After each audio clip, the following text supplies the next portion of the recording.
Salut tout le monde, puis bienvenue à mon nouveau vidéo. Aujourd'hui, je vous présente un film complémentaire à ma recette du 11 mars. Je l'intitule Essai de côte levée à la mijoteuse, prise 2, la revanche.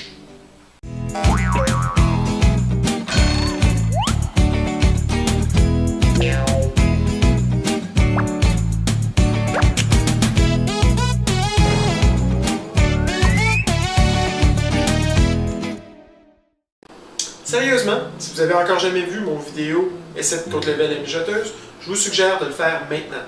Vous allez le trouver sur mon canal Michu Pichu 007 sur YouTube. Vous allez voir avec cette vidéo-là que je ne réussis pas toujours mes recettes du premier coup. L'idée de cette recette-là m'avait été donnée par la belle-mère. Elle l'avait essayé avec mon beau-père la semaine précédente. Il l'avait adoré. Nous, on l'a essayé et on a été amèrement déçus. De mon côté, il y a 3 raisons pour lesquelles j'ai été déçu. Premièrement, ça ressemblait à une recette que ma mère faisait quand j'étais jeune. Pas que la recette est mauvaise, c'est juste que je ne m'attendais pas à ce que mes côtes levées goûtent le goût qu'elles avaient.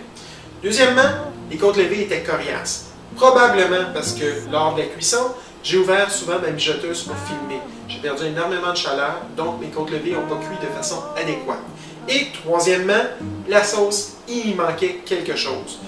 À la fin de mon vidéo, je vous disais que je croyais que c'est de la compote de pommes, donc aujourd'hui, j'en ai ajouté. J'ai parti ma recette vers 9 h ce matin en arrivant du travail. J'ai préparé mes côtes levées, je les ai coupées en 3 morceaux, j'ai mis ça à la mijoteuse. Je ne sais pas si vous vous rappelez aussi, dans la vidéo, on congelait environ la moitié de notre portion de sauce qu'on avait produite. Donc j'ai sorti cette sauce-là, je l'ai dégelée, rajouté la compote de pommes, mis dans la mijoteuse. Ça fait environ 6h30 que ça cuit. Il y a environ 3 heures, j'ai pris une spatule et j'ai tourné mes côtes levées pour faire sûr qu'elles baignaient dans la sauce de façon uniforme. Les côtes levées commençaient déjà à se défaire. C'est un bon signe comme quoi que la cuisson va être meilleure. Il y a environ 1h30, j'ai ajouté des pommes de terre que j'avais déjà fait cuire au cours de la semaine. J'ai ajouté ça à ma sauce pour qu'elle gagne du goût. Donc, j'évalue que d'ici environ 1h30, je vais pouvoir souper. On va donc se filmer à ce moment-là et je vous dis ce que j'en pense.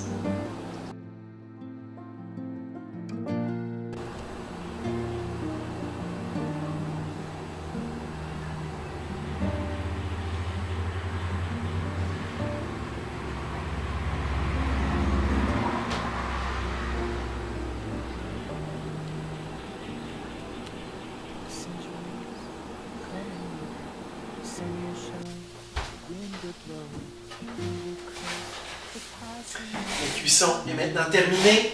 On va goûter à ça, ça sent très bon. La viande se défait bien. La sauce, comme je dis, elle a une bonne odeur. J'ai un petit peu de gras de cuisson mélangé à ma sauce, ce qui indique que ma viande n'était pas trop maigre.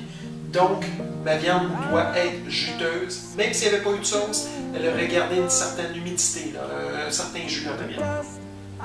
Donc, une bonne napkin, de la bonne bière. J'ai ici 1 mètre de bière, ce qui équivaut environ à 3 bouteilles de bière. Je ne boirai pas tout ça en soupant, c'est pour ma soirée. Donc, on y va, on goûte à ça.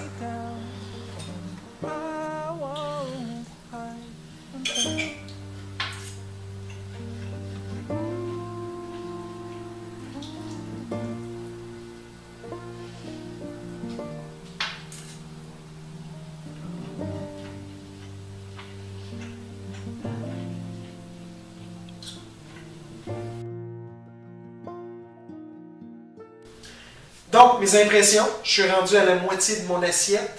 C'est vraiment meilleur que la première fois, c'est même pas comparable. La viande est plus juteuse, a plus de goût.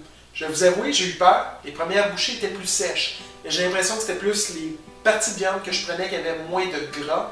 Donc maintenant, c'est plus un problème. Je me suis racheté aussi de la sauce. C'est pas à négliger. On a fait de la sauce pour bien agrémenter le goût de notre porc. Donc on peut s'en mettre. C'est pas un défaut de se racheter de la sauce. Je vous dirais par contre, c'est pas les meilleures côtes levées que j'ai mangées à vie. Celles que je fais sur mon fumoir sont meilleures. Par contre, le croque-pot a un avantage ici, c'est que j'ai pas à rester près de ma viande qui cuit tout au long de la cuisson. Le barbecue, le fumoir, je dois surveiller. Le croque-pot, je mets ma viande dans le croque-pot, je mets la sauce. On laisse cuire pendant environ 6 à 7 heures.